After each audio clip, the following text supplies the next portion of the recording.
কলেজে যাচ্ছ যাও, তবে যেন পাখনা না গজায়। আর গজালে পরিণতি কি হবে সেই কথাটা যেন মাথায় থাকে। 40 ঊর্ধ্ব একজন মহিলার কণ্ঠে এই ভারী ভারী কথাগুলো শুনে অল্প করে ঘাড় নেড়ে সম্মতি জানিয়ে বাড়ি থেকে বেরিয়ে আসে বয়স 19-এর মেয়েটি। পরনে হালকা হলুদ রঙের কুর্তি আর সাদা ঢলা প্যান্ট। মেয়েটার মুখের মধ্যে স্নিগ্ধতা থাকলেও দেখে মনে হয় দিকে দিনে তার মুখের উজ্জ্বলতা কমে যাচ্ছে। অথচ মেয়েটা এক উচ্চবিত্ত বাড়ির বড় মেয়ে। বাড়ি থেকে বেরিয়ে দেখে ওর জন্য বরাদ্দ করে রাখা আছে একটা গাড়ি। একবার পিছন ঘুরে ব্যালকনির দিকে তাকিয়ে আবার বসে পড়ে পিয়াসা গাড়ির মধ্যে। হ্যাঁ, এই বয়স 19-এর অত্যন্ত চুপচাপ হয়ে থাকা মেয়েটা পিয়াসা চৌধুরী। বরফের থেকেও মেয়েটা ঠান্ডা হলেও দিন রাত বাড়িতে ওকে কথা শুনতে হয়। সব রকম সুযোগ সুবিধা পাওয়া সত্ত্বেও এই এত বড় বাড়িটাতে ওকে বোঝার মতন একটা লোক নেই। ওর ঠাকুমা যে ওকে ভালোবাসত সেও 1 বছর হল এই জগতের মায়া কাটিয়ে চলে গেছে। তাই নিজের মনের কথাগুলো নিজের ঠাকুমার ছবির সামনে বলা ছাড়া আর কোনো উপায় নেই তার কাছে। চোখের মধ্যে জমে আসা জলটা মুছে ফেলল পিয়াসা। গাড়ির কাঁচ নামিয়ে বাইরের দিকে মুখ করে বসল।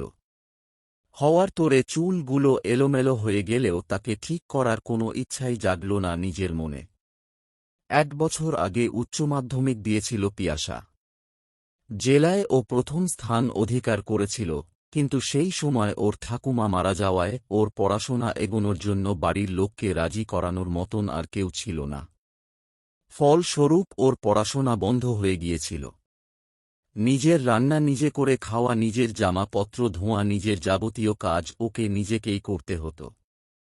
মাস গেলে কটা টাকা ওর বাবা ওর হাতে ধরিয়ে দিত এর সেই দিয়েই ওর প্রয়োজনীয় জিনিসপত্র এনে ওকে কাজ চালাতে হতো। এইভাবেই বছর খানেক চলছিল। একদিন ওদের বাড়িতে ওদের অফিসের একটা পার্টি ছিল, আর সেখানেই ওর বাবার অফিসের একজন শেয়ার হোল্ডারের ছেলের ওকে পছন্দ হয়ে যায়। সেই পার্টিতেই সরাসরি সেই শেয়ার হোল্ডার বিভাস বাবু অর্থাৎ পিয়াসার বাবাকে পিয়াসার সাথে শেয়ার হোল্ডার অর্থাৎ অবিনাশ বাবুর বড় ছেলে অর্ণবের সাথে বিয়ের কথা বলেন। এতে বিভাস বাবু এবং তনিমা দেবী দুজনেই রাজি হয়ে যান। ওনাদের তো ইচ্ছেই ছিল যত তাড়াতাড়ি সম্ভব পিয়াসাকে এই বাড়ি থেকে বিদায় করা যায় তাতেই শান্তি। তার উপর ওনারা যখন পিয়াসা এবং অর্ণবের বিয়ের কারণে ওদের কোম্পানিকে 10% শেয়ার বেশি দেওয়ার কথা বলতে তনিমা দেবী আর বিভাস বাবু আরই রাজি হয়ে যান। পিয়াসার থেকে কিছু জিজ্ঞেস না করেই পিয়াসার বিয়ে ঠিক হয়ে ওর থেকে 8 বছরের বড় একজনের সাথে, যাকে এর আগে কোনোদিন সে চোখে দেখাত দূর নাম পর্যন্ত শোনেনি। বিভাস বাবু খুব তাড়াতাড়ি বিয়ে দিয়ে দিতে চাইলে অবিনাশ বাবু বাধা দেন। উনি এত ছোট মেয়ের এখনই বিয়ে করাতে রাজি নন, তাই উনি বলেন পিয়াসাকে এখন কলেজ ভর্তি করাতে এবং ওর পড়াশোনা শেষ হলেই তাকে সিংহরায় বাড়ির বউ করা হবে। এই কারণেই অবশেষে এক প্রকার বাধ্য হয়ে বিভাস বাবু এবং প্রমীলা দেবী মেয়েকে কলে পাঠানোর জন্য রাজি হন। অবিনাশ বাবু নিজে পিয়াসার সাথে কথা বলে জানতে চান যে ও কি নিয়ে পড়তে চায়। সেই দিন পিয়াসা অনেক সাহস নিয়ে বলে সে বি.টেক করতে চায়। পিয়াসার কথা মতন অবিনাশ বাবু নিজ দায়িত্বে একটা বেসরকারি কলেজে কম্পিউটার সায়েন্স ইঞ্জিনিয়ারিং এ ওকে ভর্তি করিয়ে দেয়। পিয়াসার উচ্চ মাধ্যমিক এও সাবজেক্ট ছিল পিওর সায়েন্স এবং ওর নম্বর খুব ভালো ছিল, আর কিছুটা টাকার জোরেই ওকে এন্ট্রান্স এক্সাম না দিয়ে একেবারে কলেজে ভর্তি করে দেওয়া হয়। কলেজের সামনে গাড়ি এসে থামতে নিজের চুলগুলো কিছুটা ঠিক করে নিয়ে গাড়ি থেকে নেমে আসে পিয়াসা। ওর জীবনের এক নতুন অধ্যায় শুরু হচ্ছে, তাও আবার অন্য কারোর অনুদানে। তাতেও ও যে ওর একঘেয়ে জীবন থেকে মুক্তি পেয়েছে এতেই ও খুব খুশি। বাইরের বোর্ড থেকে নিজের রুম নম্বর জেনে নিয়ে রুমে গিয়ে একটা ফাঁকা বেঞ্চে গিয়ে বসে পড়ে পিয়াসা। রুমের চারিদিকে তাকিয়ে দেখে কত ছেলে মেয়ে খোশ মেজাজে গল্প করছে, হাসাহাসি করছে।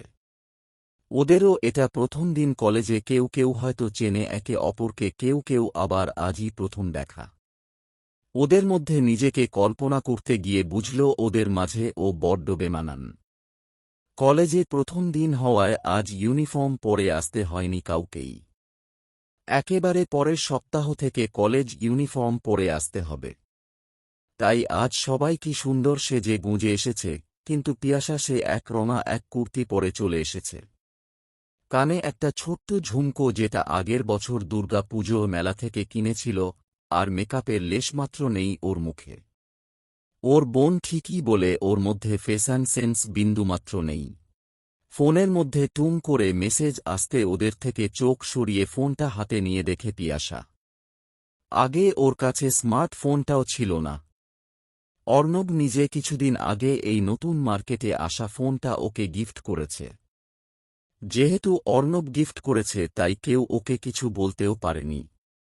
ফোন খুলে দেখে অর্ণবের মেসেজ। অর্ণব, কলেজে প্রথম দিন ভালো করে এনজয় করো, তবে বেশি বন্ধু বান্ধব পাতিও না। অর্ণব এর এই মেসেজ কলেজের প্রথম দিনের শুভেচ্ছা কম থ্রেট বেশি লাগল ওর কাছে। এই মেসেজের উত্তর থ্যাঙ্কস ছাড়া আর কিছুই লিখল না পিয়াসা।